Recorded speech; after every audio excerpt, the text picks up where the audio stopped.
안녕하세요. 김혜니 법무사입니다. 오늘 부산회생법원이 어떻게 일을 하는지 좀 설명을 해드리려고 하는데 2023년 3월 1일에 부산회생법원이 개원을 했고 사실 이 회생법원이 개원을 하는 것만으로도 이슈가 좀 되었긴 했죠. 왜냐하면 그전에는 서울에만 있었는데 지금은 부산에도 수원에도 회생법원이 생겼으니까요.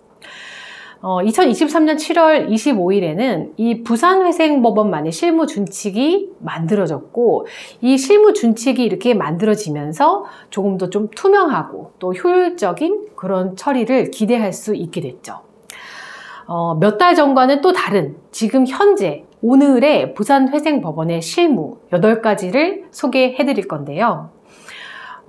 추가생계비 인정기준, 부양가족 인정기준, 배우자 재산을 청산가치에 넣는지, 또 주식투자 손실금을 청산가치에 넣는지, 변제기간을 단축할 수 있는지, 그리고 주택담보대출 요즘에 많죠. 그 대출 채무도 조정이 가능한지, 마지막으로 전세금 사기 피해자에 대해서 어떻게 지원해 주는지까지 말씀을 드릴게요.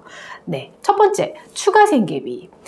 사실 그 추가생계비 인정은 옛날에는 그 같은 법원 내에서도 어떤 회생위원, 어떤 판사님을 만나느냐에 따라 그 결과가 조금 달라지기도 했기 때문에 참 중요했죠. 그런데 이제는 실무준칙상에서 추가생계비에 관한 내용을 좀 투명하게 담아서 제정하면서 업무의 그 통일적인 처리를 기대할 수 있게 됐습니다. 추가생계비를 신청할 수 있는 그 항목은요, 주거비, 공교육비, 특수교육비, 의료비 정도고요. 부산광역시나 울산광역시에 거주하시는 분들은 월세로 나가는 비용 중에 1인 가구일 경우에는 약 15만 원 정도, 2인 가구는 27만 원, 3인 가구는 약 37만 원까지 추가생계비가 인정이 됩니다. 두 번째, 미성년자를 부양가족으로 인정 가능한지. 미성년자는 원래 부부가 공동 양육을 하는 것이기 때문에 반반씩 부양하는 것이 원칙이지만 만일 배우자가 채무자 수입의 70% 미만의 수입을 번다면 채무자가 미성년자를 온전히 부양하는 것으로 인정을 할 수 있고, 반면에 채무자보다 수입이 많아서 배우자가 130% 이상 초과되는 벌이를 번다. 그러면 채무자가 미성년자를 부양하는 것으로 인정할 수 없다라는 것이 부산회생법원의 원칙이죠. 세 번째, 배우자를 부양가족으로 인정할 수 있는지 관련해서요. 배우자가 미성년자나 장애인 등 보살핌이 필요한 그런 다른 부양가족이 있어서 과거 1년간 소득이 거의 전무하다면 배우자를 부양가족으로 인정받을 수 있습니다.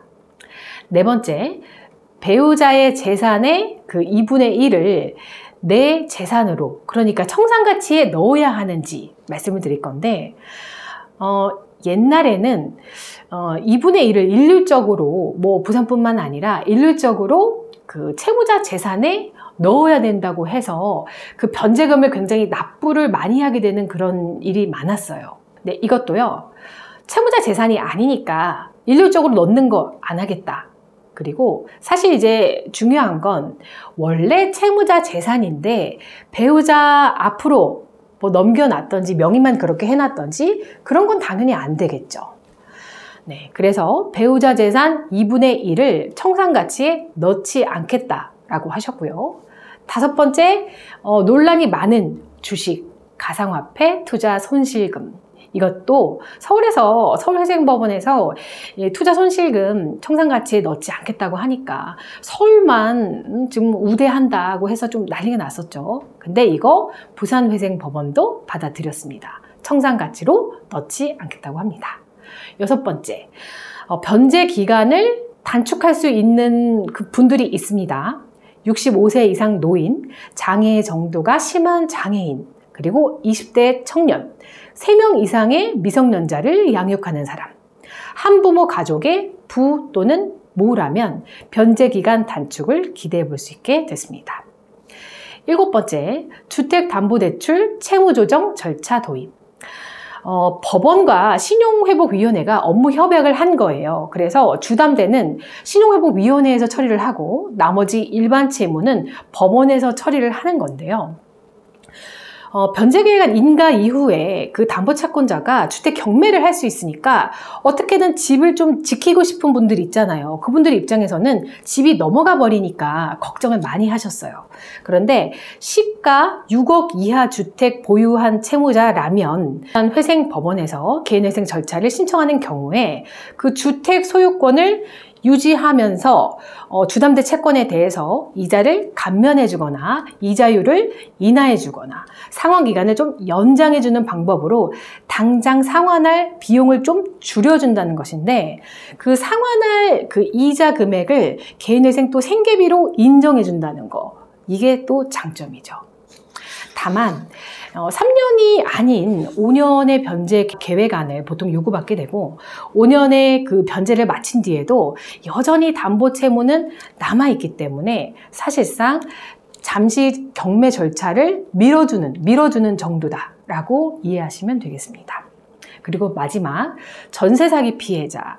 사실 전세금을 사기 때문에 돌려받지 못하고 있는데 나중에 이제 회수할 수 있는 채권이라고 봐서 재산을 많이 잡아버리니까 변제를 많이 해야 됐어요. 그런데 이거를 좀 도와주신다고 합니다. 어떻게 도와주시냐?